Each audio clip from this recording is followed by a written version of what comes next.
চলো আজকে আমরা খুব পপুলার কিছু শব্দের ফুল ফর্ম জেনে নিই। হয়তো এই শব্দগুলো আমরা প্রায়ই ব্যবহার করি, কিন্তু এগুলোর ফুল ফর্ম অনেকের জানা নেই। চলো আজকে এগুলো আমরা একটু শিখে নিই। যেমন প্যান কার্ড। তোমরা তো প্যান কার্ড সবসময় শুনেছো নিশ্চয়ই, তোমাদের ঘরে অনেকেরই প্যান কার্ড আছে বা তোমাদেরও প্যান কার্ড আছে, বারবারই শুনেছো যে প্যান কার্ডের কথা। কিন্তু সেই প্যানের ফুল ফর্ম কী হতে পারে? প্যানের ফুল ফর্ম হচ্ছে permanent account number. Permanent account number কেন এটাকে বলা হয় একটু বুঝে নাও, তাহলে তোমাদের মনে থাকবে।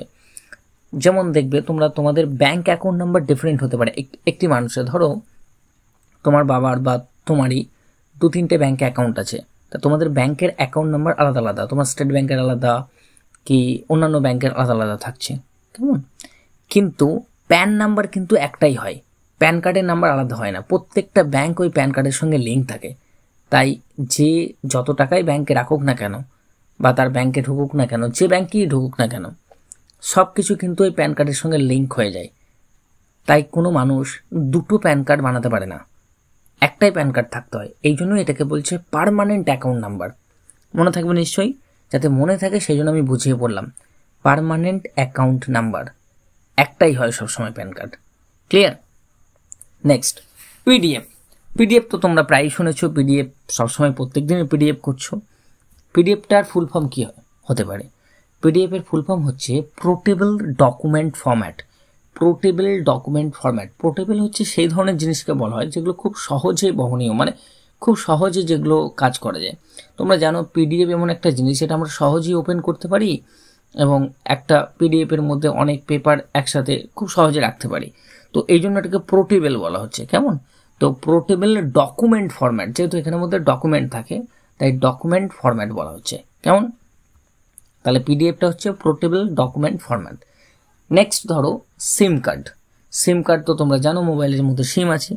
তো সিম কার্ডের ফুল ফর্ম কী হতে পারে? সিম কার্ডের ফুল ফর্ম হচ্ছে সাবস্ক্রাইবার আইডেন্টিটি মডিউল। সিমের ফুল ফর্ম কি? Subscriber identity module. মানে সিমে ওই যে সাবস্ক্রাইবার মানে হচ্ছে গ্রাহক, সিমের যারা গ্রাহক তাদের আইডেন্টিটি বা পরিচয়পত্র কিন্তু সেই সিম কার্ডেই পাওয়া যায়। তোমরা জানো সিম কার্ড যদি তুমি তুলতে যাও তাহলে তোমার অবশ্যই আধার কার্ড লাগবে, তাই না? তাহলে ওখানে তোমার পরিচয়পত্রটা ওর সঙ্গে অ্যাটাচ থাকে। ঠিক এই জন্য এটাকে সাবস্ক্রাইবার আইডেন্টিটি মডিউল বলা হচ্ছে। ক্লিয়ার? মনে থাকবে নিশ্চয়ই। Next, ATM. এটিএম তো তোমরা শুনেছো। এটিএম এর ফুল ফর্ম কী হতে পারে? অনেকে বলবে হয়তো এটিএম এর full form all time money, তাই না? না, অল টাইম মানি নয়। এটিএম এর ফুল ফর্ম হচ্ছে automated teller machine. Automated teller machine. এটা অটোমেটিক যেহেতু কাজ করে, যে কেউ গেলেই অটোমেটিক এটা তার রেসপন্স করে, সেই জন্য এটাকে অটোমেটেড টেলার মেশিন বলা হয়েছে। ক্লিয়ার? নেক্সট হচ্ছে আইএফএসসি। আইএফএসসি কোড তোমরা শুনেছো যে তোমাদের ব্যাংকে যখন তুমি কোনো টাকা তুলতে যাও বা কোথাও থেকে কোথাও টাকা ট্রান্সফার করতে যাও বা তোমরা বিভিন্ন ফর্ম ফিল আপ করার সময় দেখবে আইএফএসসি কোড লিখতে বলে। তো আইএফএসসি কোড এর ফুল ফর্ম কী হতে পারে? এর ফুল ফর্ম হচ্ছে Indian financial system code. Indian financial system code. মনে রেখো, তোমরা ব্যাংকের ক্ষেত্রে কিন্তু আইএফএসসি কোড দেখতে পাও। কেন? কারণ অর্থনৈতিক, ফাইন্যান্সিয়াল মানে কি? অর্থনৈতিক। অর্থনৈতিক ব্যাপারে ব্যাংকের সঙ্গে একমাত্র যোগাযোগ থাকে আরবিআইয়ের। ঠিক এই কারণে ইন্ডিয়ান ফাইন্যান্সিয়াল সিস্টেম কোড বলা হয়, যেটা দ্বারা আরবিআই মানে রিজার্ভ ব্যাঙ্ক অফ ইন্ডিয়া সমস্ত ব্যাংকের ট্রানজাকশন এই সব কিছু লেনদেনটাকে খেয়াল রাখতে পারে, ওটার মধ্যে মেজারমেন্ট করতে পারে সব কিছু। তো এই জন্য আইএফএসসি হচ্ছে ইন্ডিয়ান ফাইন্যান্সিয়াল সিস্টেম কোড, এবং আইএফএসসি কোড তোমরা সবসময় ব্যাংকের ইয়েতেই দেখতে পাবে, বইয়েতেই দেখতে পাবে। ওকে, চলো নেক্সট হচ্ছে আমরা ওয়াইফাই বলতে পারি। ওয়াইফাই তো তোমরা প্রায় ইউজ করো নিশ্চয়ই, এর কাছ থেকে ওর কাছ থেকে বা প্রত্যেকের ঘরে বা অনেকেরই ঘরে ওয়াইফাই আছে। যেমন আমার কাছেও ওয়াইফাই আছে, ওয়াইফাই ছাড়া তো আমি ক্লাস নিতে পারি না। তো ওয়াইফাই এর ফুল ফর্ম কী হতে পারে? ওয়াইফাই এর ফুল ফর্ম হচ্ছে ওয়্যারলেস ফিডিলিটি। কি?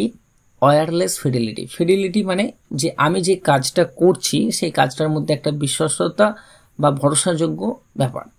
তো জেনারেলি তোমরা জানো যে যখন কোনো তার বা প্লাগ মানে গুঁজে দেওয়া হয় তখন সেটা যে কাট করবে না বা সেটা যে ঠিকঠাক স্মুথ চলবে এটা আমরা জানি, কিন্তু ওয়্যারলেস মানে তারও নেই আবার মানে ভরসাও রেখেছে তোমার, এই জন্য এটাকে বলা হচ্ছে ওয়্যারলেস ফিডিলিটি।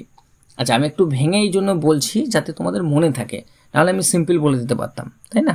আশা করছি তোমাদের এটা ভালো লেগেছে। এখানের মধ্যে তোমার কোন কোনগুলো অজানা ছিল, তুমি জানতে না, ওইগুলো অবশ্যই তুমি কমেন্ট বক্সে লিখে জানাবে, কেমন? চলো, ভালো থেকো তোমরা সবাই, দেখা হবে পরের কোনো এক ভিডিওতে। Bye bye.